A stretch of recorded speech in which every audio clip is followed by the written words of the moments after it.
Lordran has a problem. There are no beds anywhere, and the chosen unrested is forced to live in this cell. There's some hay, but no cot to rest this EP warrior. I wanted to help them out by speedrunning to a bed so they can sleep away the EPs. However, this time around, I wanted to switch things up and not use any glitches. Some may call this glitchless. 90% of the routing was from the current world record route for any percent glitchless, so this'll be fun. Don't worry if you're unfamiliar with Dark Souls speedruns, because I'll be explaining the run. Let's start where every run begins, character creation. For the starting class, Hunter is picked for the bow and a good stat distribution. Glitchless has no soul duping, so levels will be more scarce, making things a little more complex. Unfortunately, black firebombs are not picked as a starting gift. Instead, the master key is chosen to access an area earlier than usual. Every option is flavor except the gender. Picking female is technically slower because of the deceleration animation, but who cares, let's start the run.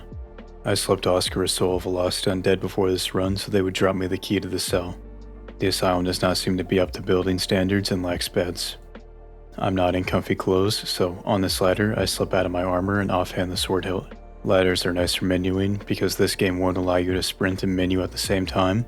This is too hard for a game remade in 2018.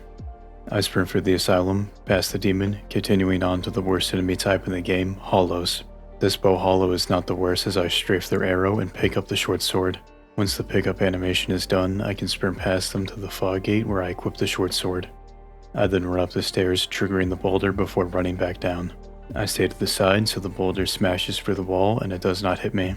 Oscar didn't seem to understand the not getting hit part of this game and is slowly dying. I spam through his dialogue to receive the Estus flask and the key to Upper Asylum. Running up the stairs, I strafe the hollow blocking the way before opening the door. I grab the short bow and arrows before strafing around the first hollow. The second hollow does the jump attack from far away and I have to dodge it before hitting the hollow out of the way. I roll the arrow, two-hand the short sword, and enter the fog gate. After entering the fog gate, I perform a jump attack. This will hit the Asylum demon for 98 damage first and then initiate the plunge attack hit, dealing an extra 327 damage. I swing away at the demon after hitting the ground and try to get around behind him after rolling the attack. This allows me to swing away at him without him being able to hit me. The last attack is a heavy attack because a regular attack would leave the boss with 4 HP. Once I receive the key, I open the door and quit out. This run is timed with in-game time, so quitting out on a door skips the animation, saving time. Some people don't like this, but for me it's muscle memory at this point. I split for Asylum at 1 minute and 59 seconds before loading back in and heading to Firelink. In Firelink, I grab the 3 humanities from the corpse in a questionable position. I then do some sketchy maneuvering to get up on this knee-high wall before following down below to the staircase. This staircase leads to an elevator that will take me to the New Londo runes. Typically on this elevator ride I do more, but this time I just pop 1 humanity. I don't fully know why this is done, but there's likely some really smart reason. After using the humanity, I position myself opposite the door at the bottom because I want to send the elevator back up. I wait for the elevator pressure plate to pop back up and walk over it before jumping down below. I try to get a jump with the most damage as possible because before Red Tearstone Rune is even picked up, it is being set up. I take 50 damage from this fall, putting my health at 544 out of 594. I'll explain it more when I pick up the rune here in a bit. The master key is used to open the door to the Valley of the Drakes. Valley of the Drakes is pretty standard to any run with the RTSR pickup. The jump across the ravine is used because it is faster than using the plank.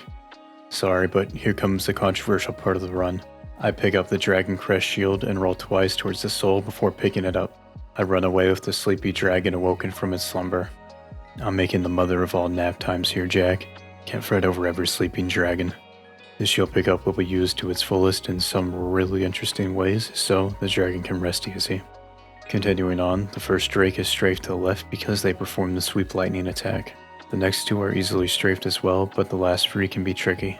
Someone at FromSoft decided to give these enemies collision hitboxes on their wings. I run trying to be under their wings and not on the outside where they can push me into the lightning attack of other drakes. While climbing up the ladder, multiple things happen. First, I re-equip the short sword and unequip the sword hilt. Next, I put all my armor back on to bring my equip load over 10. How much fall damage you take is affected by your equip load, and putting on this armor means I take 74% of the damage instead of 70%. This may not seem like a lot, but it makes a difference. Then, I equip some arrows for later and put the soul I picked up into my hotbar for easier use. Lastly, I equip the Dragon Crest shield into my second right-hand slot before unequipping it. This is done to manipulate the inventory indices. I will explain inventory indices later when it comes up. Now that I'm finally up the ladder, I pick up the red tier stone ring. RTSR increases damage when your health is below 20%. I never knew this, but the damage is not a flat 50% increase. Enemy defenses can change how much the damage is increased by up to 150%, with the 50% being just the low end. This ring is incredibly broken, but I don't even have the ring equipped before I roll off the top down below to the drakes. I should really look down and see their position, but I'm able to roll away without getting hit. My health is now at 116 after that fall, putting me in RTSR range just barely. 20% of 594 is 118.8, making the RTSR threshold 118, so yes, the armor is needed for the fall damage. Moving past the drakes up the hill is an elevator that will take me to the Darkroot Basin. On this elevator, I consume the soul before performing some menuing. I equip RTSR before unequipping all my armor again.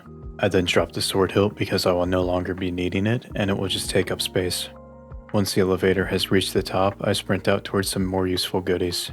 I run past the Black Knight to the Grass Crest shield for that wonderful 10-point increase to stamina regen. A Quelaag is performed after picking the shield up to reset the Black Knight's position to cheese them. After loading back in, I run up the Knight who decides to not jump off the cliff, so I have to circle around and encourage them to take the plunge. At least they did not give me the run-ender move.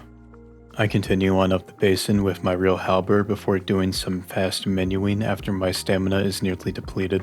I equip the Grass Crest shield into my offhand and continue onwards. You may be wondering where this RTSR setup is going to be used. The setup was for a fast kill on the Crystal Lizard, which I promptly mess up. I still get the 2 Twinkling Titanite I need to level up the halberd though. But here's what the kill looks like when done correctly. I perform a running attack on the lizard before doing a jump attack to kill the lizard in 2 hits. After killing the lizard, I equip the Grass Crest shield into the second right-hand slot. This is made easy with the manipulation of the Dragon Crest shield earlier.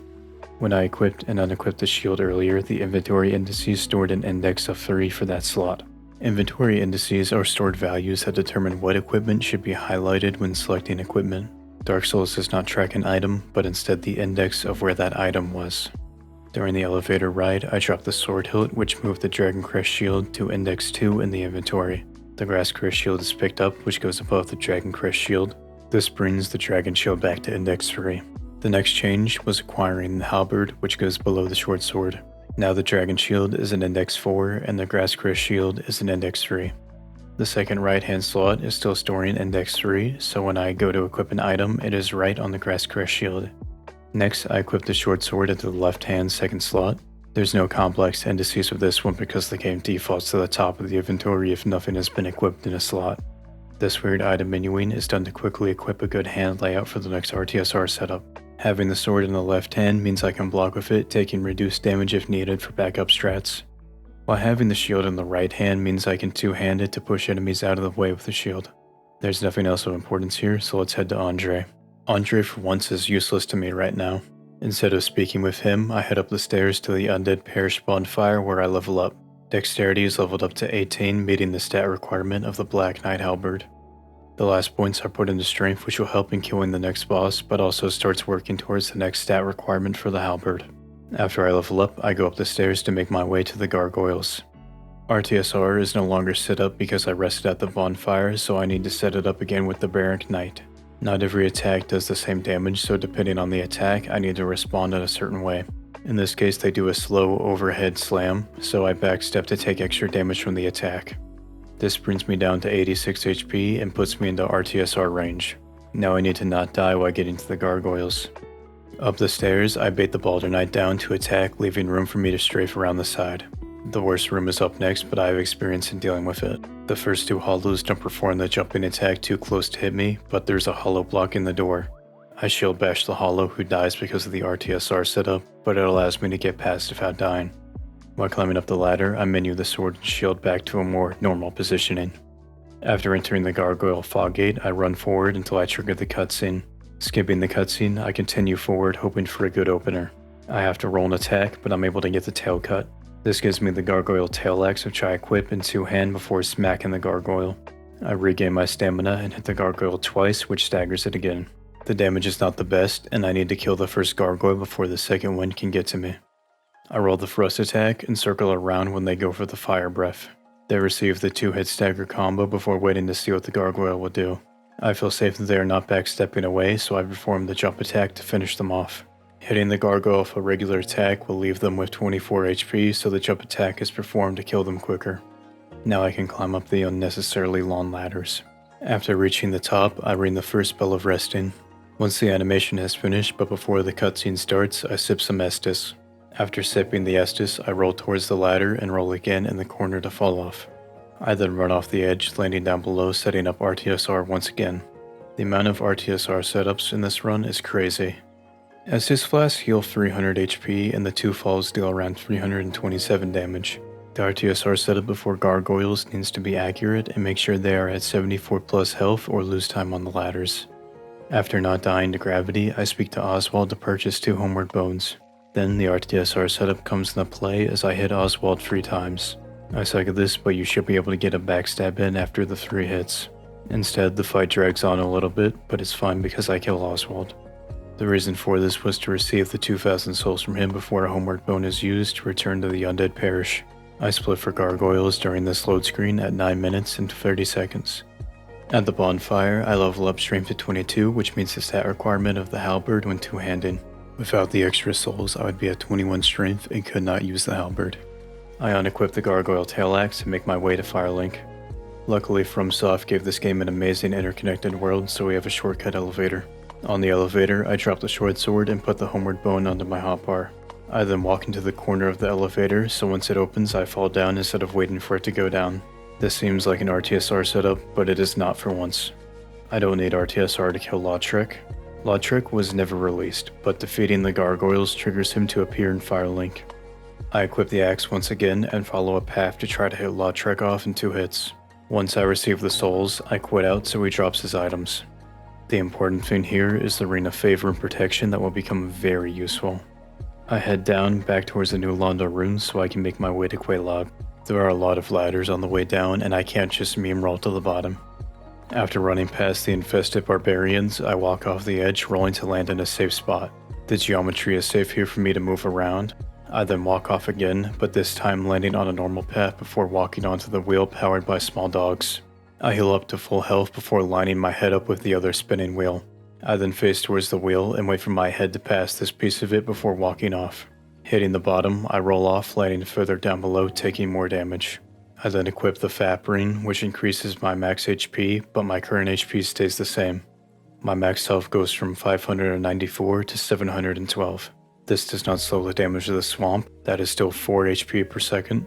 What this does increase is the threshold for RTSR from 118 to 142. 24 extra HP may not seem like a lot, but it makes a difference here. Back in the swamp, I've acquired the poison effect from it, but I have no way to stop it. That is fine, as the poison is used to help set up RTSR. I continue on to the Quelaag fight as it takes down HP. The damage taken from the wheel fall needs to be accurate, so when you enter the Quelaag fight you get RTSR just before your first hit. I managed to get it perfect this run and have an insane Quelaag stun fight. She stood no chance of this damage and the counter damage she kept giving me from trying to hop away. Because of this, I'm able to run to the second bell of resting and ring it without healing. After the animation finishes, I use the homeward bone and skip the cutscene. I'm able to warp away with 19 HP before the poison kills me. I split for Quelaag at 13 minutes and 22 seconds. In the Undead Parish, I rested the bonfire to level up my strength to 27. I have some leftover souls that I'm going to use on the halberd. Andre has finally become useful as I reinforce the halberd to +2 before heading back up. Because the 2 bells of resting have been run, the gate to Sen's Fortress is open. Sen's Fortress is comfy for speedrunners. This place is filled with traps and enemies, but it's really not that bad. The snake enemies can just be sprinted past or strafed. The blades are avoided with timed runs. My blade cycles are terrible, but that is just a skill issue. Lightning bolts can be strafed like arrow projectiles, and the snake throwing them is nice enough to let me pass. This enemy and the boulder are both scripted, so I can run to the corner and wait for it to pass before heading up. At the fog gate, I equip the Dragon Crest shield into my right hand. This is done because I copied some routing and thought the shield was needed. It does not matter for my testing for this next part. I run up towards the boulder, but I don't quit out. Instead, I sprint into this corner and get hit by this boulder to set up RTSR. Sprinting gives the boulders some extra damage on me with the first hit, so I get brought down to RTSR range. If I don't sprint, my health would not be in RTSR range. I continue on for the rest of Sin's Fortress easily. Punch the snake that tries to block my way and make it to the outside fog gate. Outside is easy, just hold forward and sprint. However, there is one more hollow that wants to block my way, but it receives a handle. I can now enter the Iron Golem fight. This fight is scripted and super consistent with this setup to make it fall. There are other setups, but I got RTSR for this fight to use the setup I'm more familiar with. I regain my stamina while maneuvering around its foot before performing a heavy attack to hit its ankles. Dealing 400 damage to the golem's ankles causes it to enter this wobbly state. Dealing an additional 200 damage to his ankles will cause it to fall. I deal this additional damage with a light attack that follows the heavy attack. Waiting too long on the second attack will cause it to be an overhead slam instead of a slash. This won't hit the golem's ankles, so I need enough stamina to perform this. Fap gives me the stamina needed as the golem falls to its death. I unequip the halberd and sip some Estus before blocking fire with my shield. The flames dissipate and I head to Anor Londo. Arriving at the elevator, I split for Iron Golem at 17 minutes and 7 seconds. While riding it down, I heal up to max HP. I wait for the elevator to get near the bottom before jumping off and rolling over the railing. This is faster than taking the stairs. It is like in school when you skip steps going down. I jump hitting the railing down below to cancel the landing animation before climbing the ladder. The Painted Guardian decided to be annoying and I did not want to deal with it. I equip the halberd and remove them from the game. Once their body no longer has collision, I run ahead before performing Namu Rafters. After entering the fog gate, I watch behind me because FromSoft had to give projectiles tracking. I turn the elevator and avoid the gargoyle that fell down the elevator. Past the sentinels, I perform a jump over the railing by the bat-winged demons. Because they have projectile lightning, I watch behind me to be able to avoid it. I even get to show off my skills in this run. This bat-winged demon has an attack that can hit me as I try to run by, so I always dodge here. It worked out because the demon did try to hit me. They don't throw any lightning bolts at me, so I can get to the annoying part of Anor Londo. The Anor Londo snipers are such a meme, and I did not want to deal with the RNG this time. I equip the halberd, dodge the arrow, and perform a running attack on the Silver Knight. My brain is too used to a +5 halberd, and I try to unequip before I realize they are not dead. I'm able to exit the menu and get another attack in before they hit me. Now I made it to the interior section of Anor Londo where the beds are located, but it is too bright outside. I can fix that. I grab the bonfire because I'll need to warp back to it here in a bit, but it is also nice to have an ONS safety bonfire. To have the bonfire be my last bonfire rested, I have to rest at it, and it is the reason I did not set up RTSR to fall damage earlier. Instead, I have to use the Silver Knight by the staircase to set it up. I use the halberd block because it would take forever with the shield, and not blocking the damage is a little bit RNG. I block 2 attacks before heading up the staircase. I jump over the railing to skip a majority of this area. RTSR is obviously not set up yet, but after dropping down from here, I am comfortably in RTSR range. I enter the fog gate for ONS, equipping the halberd. Ornstein decides to be cringe like usual, and after performing an opener, bunny hops away. Smo is already too close at this point, and I can't take a hit, so I quit out to reset the fight. I enter the fight once again, getting the charge opener, and once again he bunny hops away. This time I felt like I could get the kill before Smo shows up. I get the stagger on Ornstein, but I see Smo coming for me. I'm too far in the corner and the camera's all messed up, so I missed the dodge on Smo's attack. It was like one of those AI images where you can't make out a single item in the picture except it's a boss fight. Luckily I have the safety bonfire, so I set up with the Silver Knight again, jump over the railing, fall down getting RTSR, and into the fight once again. I lose around 45 seconds because of this. I wish I could just AI break the first phase so bad. Once again, I get the dash opener, but Ornstein decides not to bunny hop away and gets demolished. It only takes 3 hits to kill Ornstein as long as one attack is a running attack. Ornstein also staggers after 2 hits from the halberd. Entering the second phase with Super Smo, I try to keep him around an elevator. I play extremely cautious here because, well, any hit will just kill me. The fight is extremely slow, but I don't want to die and lose another 45 seconds. Eventually Smo goes down with his sliver of health and I can get on the elevator before it goes up. On the elevator ride, I equip the bow and make my way to Gwynevere. I quit out on the door, split in for ONS at 22 minutes and 51 seconds. I forgot to two-hand the bow before quitting out on the doors, so once I load back in, I have to two-hand it before shooting. I shoot Gwynevere, but she is not real. She is an illusion, and also killing her turns the lights of Anor Londo off. I wait for the green particle effects to condense into themselves and homeward away. Before I get warped, the cutscene plays and I receive the Lord Vessel, but more importantly, the lights are off. Arriving at the Anor Londo interior bonfire, I leave the room and head all the way up the staircase. At the top, I head around and open the door on the left. In this room is a bed where the chosen unrested can finally sleep the EPs away. I split for the bed at 23 minutes and 24 seconds. I could have grinded more and gotten a sub 23 as long as I don't die to ONS, but nah. Glitchless sucks. You're doing less with less while the game just throws horrendous RNG at you. It would most likely not be as bad if I followed an easier route, but I learned from the world records because I'm smart. If you enjoyed this video, giving it a like and subscribing is always much appreciated. Thank you for wasting your time with me.